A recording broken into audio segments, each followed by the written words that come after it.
Všichni víme, že v dnešní době musíme mít silnou imunitu, aby naše tělo bylo schopno bránit se vnějším vlivům, který na nás působí dennodenně. Ale bohužel ta imunita v dnešní době u lidí, s kterými se potkávám, je velice nízká. Chtěla bych vám povědět o jednom produktu, který podporuje imunitu, který nabuzuje imunitu na tu správnou vlnu. A dneska jsme se setkali s Janičkou, mojí kolegyní, která už od roku 2010 spolupracuje se společností Tiens a má svoje vlastní zkušenosti s produktem, o kterém dneska budeme povídat. Je to produkt Cordyceps. Cordyceps pochází z Číny a je velice známý po tisíce let. Ten produkt roste vysokou v nadmořské výšce 3000 až 4000 metrů. Je velice odolný, velice silný imunitně, protože musí zvládat tam to prostředí. Vyrůstá v čistém prostředí a tím, že patří ke skupině flory a fauny, tak je to velice silný, imunitně silný produkt. Janičko, můžu se tě zeptat, jakou ty máš zkušenost s Cordycepsem? No, velice dobrou, protože vlastně, když jsem přišla tady k této společnosti, tak jsem začala přímo tady s tímto produktem. Měla jsem velký problém se zádama, což si myslím, že v dnešní době to má skoro každý. A já jsem chodila na rehabilitace, dávali mě obstřiky, a pořád se to nemohlo nějak vyléčit.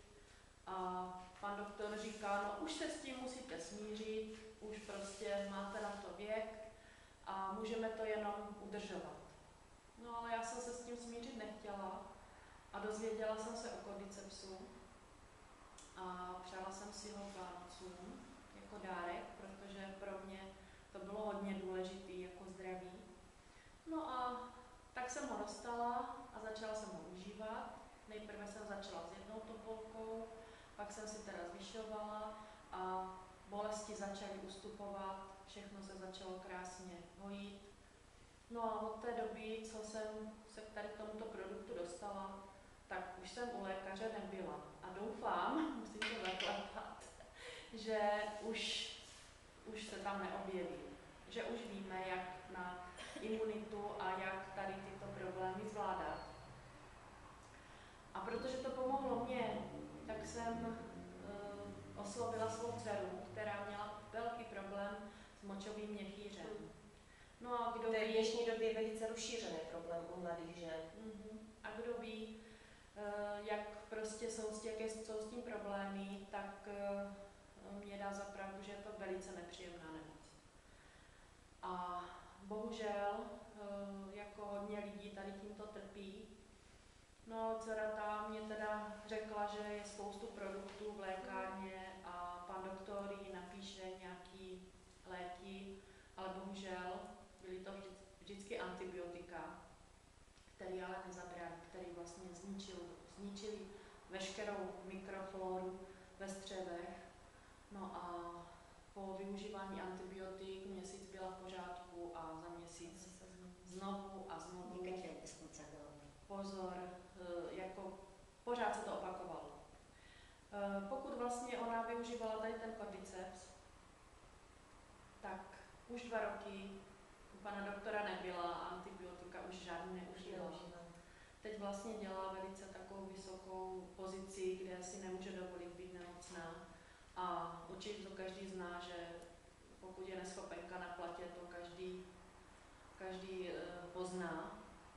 No a teď už má v lékárničce Cordyceps a vždycky po něm sáhne, když se něco blíží, buď třeba bolesti v krku, nebo bolest zubů, výborná věc, a nebo ten močový měchýř, nebo cokoliv, co prostě začne nějaký problém, i bolest hlavy, tak pomáhá.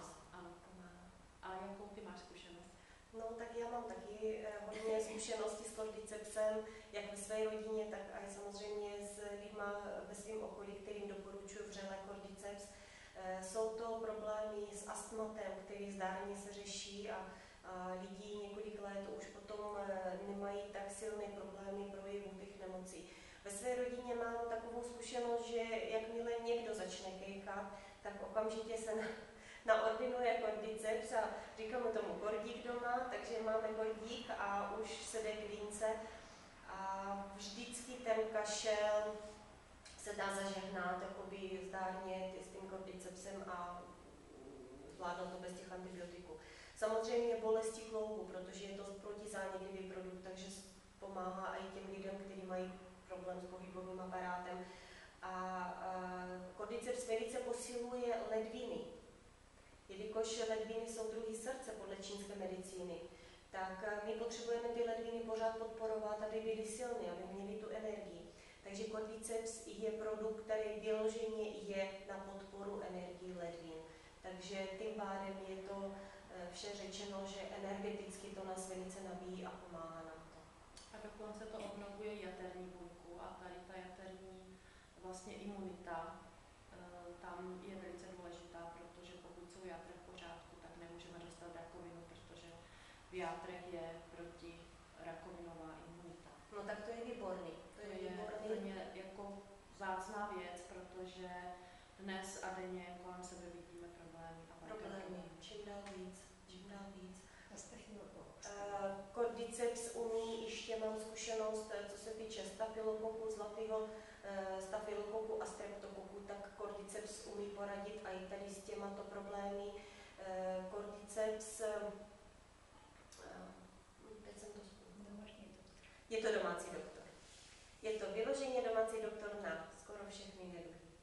Tak děkujeme vám za pozornost. Janička, děkuji za rozhovor. Myslím si, že ještě se budeme setkávat a budeme dávat užitečné rady pro lidi, kteří po tím baží po těch informacích.